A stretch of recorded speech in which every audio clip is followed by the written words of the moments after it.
வெங்காய குழம்புக்கு தேவையான பொருள்: சீரகம், வெந்தயம், பூண்டு, சின்ன வெங்காயம் ஒரு 200 கிராம், கருவேப்பிலை கொத்து, நெல்லிக்காய் சைஸ் புளி.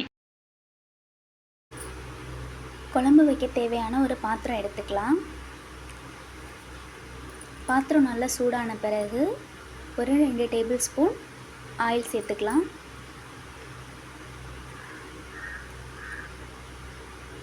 எண்ணெய் நல்லா சூடான பிறகு வெந்தயம், சீரகம் சேர்த்து நல்லா பொரிஞ்சு வர வெயிட் பண்ணணும்.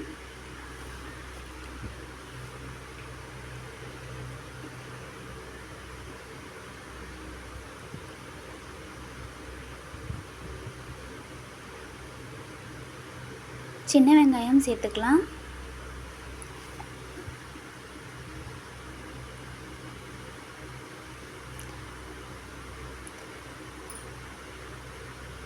சின்ன வெங்காயம் சேர்த்து நல்லா வதக்கி விட்டுக்கணும். நல்லா பொன்னிறமாக வர வரைக்கும் வதக்கி விட்டுக்கலாம்.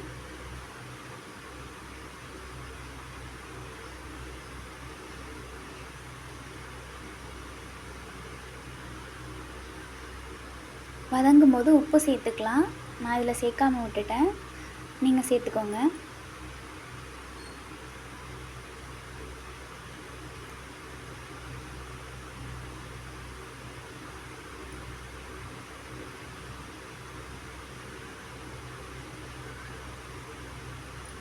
பத்து பல் பூண்டு இந்த குழம்புக்காக எடுத்து வச்சுருக்கோம் இல்லையா, அதையும் இது கூட சேர்த்துக்கலாம். சேர்த்து அதையும் நல்லா வதக்கி விட்டுக்கணும். வதக்கி விட்ட பிறகு குழம்புக்கு தேவையான அளவு மிளகாய்த்தூள், மல்லித்தூள் நம்ம எடுத்து வச்சுக்கணும். நான் 2 டேபிள் ஸ்பூன் மிளகாய்த்தூளுக்கு 4 டேபிள் ஸ்பூன் மல்லித்தூள் எடுத்து வச்சுருக்கேன். உங்களுக்கு தேவையான அளவுக்கு காரம் சேர்த்து நீங்கள் எடுத்து வச்சுக்கலாம். எடுத்து வச்சுட்டு அதையும் அந்த வெங்காயத்து கூட சேர்த்து நல்லா கலந்து விட்டுக்கலாம்.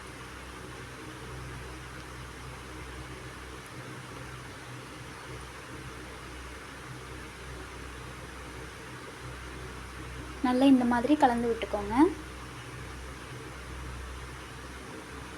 இப்போ நம்ம புளி எடுத்து வச்சுருந்தோம் இல்லையா, அதையும் கரைச்சி சேர்த்துக்கலாம்.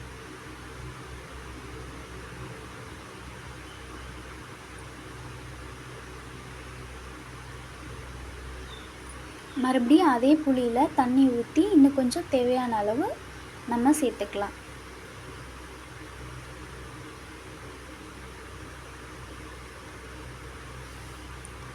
இப்போ நான் லாஸ்ட்டாக தான் உப்பு போடுறேன். நீங்கள் வெங்காயம் வதங்கும் போதே உப்பு போட்டுக்கோங்க.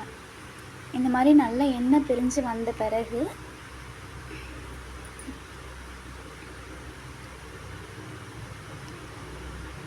பெருங்காயத்தூள் சேர்த்துக்கலாம்.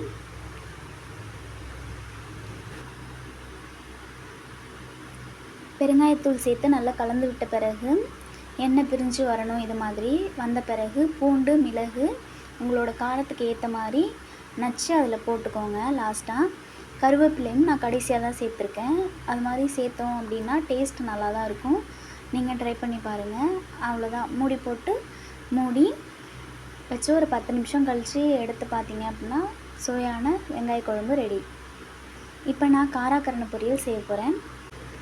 காராக்கருணை பொரியல் செய்கிறதுக்கு தேவையான பொருட்கள்: கடுகு, உளுத்தம்பருப்பு, சீரகம், காரத்துக்கு ஏற்ற மாதிரி பட்டை மிளகாய், பச்சை மிளகாய், கருவேப்பிலை ஒரு கொத்து, துருவி வச்ச காராக்கருணை, வெங்காயம், சின்ன வெங்காயம் பொடி பொடியாக கட் பண்ணி வச்சுருக்கேன். ஒரு கடாயில் எண்ணெய் ஊற்றி எண்ணெய் நல்லா சூடான பிறகு கடுகு போட்டு கடுகு பொரிஞ்சு வந்த பிறகு நம்ம ஒரு பொருளாக சேர்க்கலாம். நல்லா பொரிஞ்சு வரட்டும் கடுகு. இப்போ உளுத்தம்பருப்பை நான் சேர்த்துக்கிறேன்.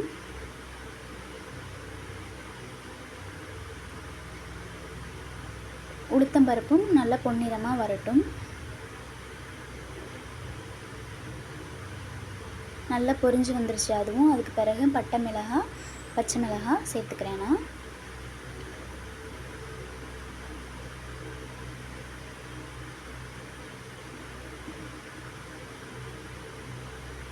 இப்போ நம்ம சின்ன வெங்காயம் பொடி பொடியாக கட் பண்ணி வச்சுருக்கோம் இல்லையா, அதையும் சேர்த்துட்டு நல்லா வதக்கி விட்டுக்கலாம். வெங்காயம் நல்லா வதங்கின பிறகு உப்பு சேர்த்து பொன்னிறமாக வதக்கி எடுத்துக்கலாம். கல்லுப்பு இதுக்கு சேர்க்க வேண்டாம். கல்லுப்பு சேர்த்தோம் அப்படின்னா கரையாது. நான் இதில் தண்ணி சேர்க்க போகிறது கிடையாது. தண்ணி ஊற்றினோம் அப்படின்னா கொழப்பு தன்மை இருக்கும். நம்ம தண்ணி சேர்க்காமல் செஞ்சோம் அப்படின்னா தான் உதிரி உதிரியாக காரக்கரண பொரியல் ரெடி ஆகும். நல்லா வதக்கி விட்டுக்கணும். வதக்கி விட்ட பிறகு காரக்கரணையை கொஞ்சம் கொஞ்சமாக நம்ம சேர்த்துக்கலாம். இன்னும் இது வதங்கலை.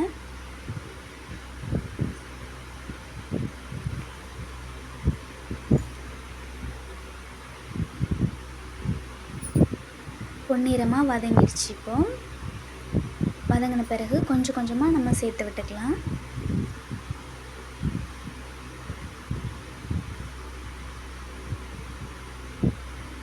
கொஞ்சம் கொஞ்சமாக சேர்த்து நல்லா வதக்கி விட்டுக்கலாம்.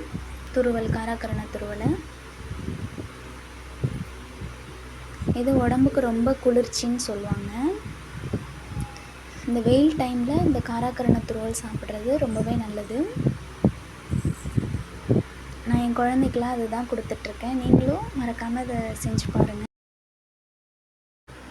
இது மாதிரி கலர் சேஞ்ச் ஆகி வந்த பிறகு சிம்லேயே வச்சுட்டு ஒரு 10 நிமிஷத்துக்கு கலந்து விட்டுட்டே இருக்கணும். கலந்து விடாமல் விட்டோம் அப்படின்னா அடி பிடிச்சிட்டோம். காரக்கரண துருவலோட தேங்காய் துருவி சேர்த்துட்டிங்கன்னா இன்னமும் டேஸ்ட் நல்லாயிருக்கும். இன்றைக்கி எங்கள் வீட்டு சாப்பாடு ரெடி ஆகிடுச்சு.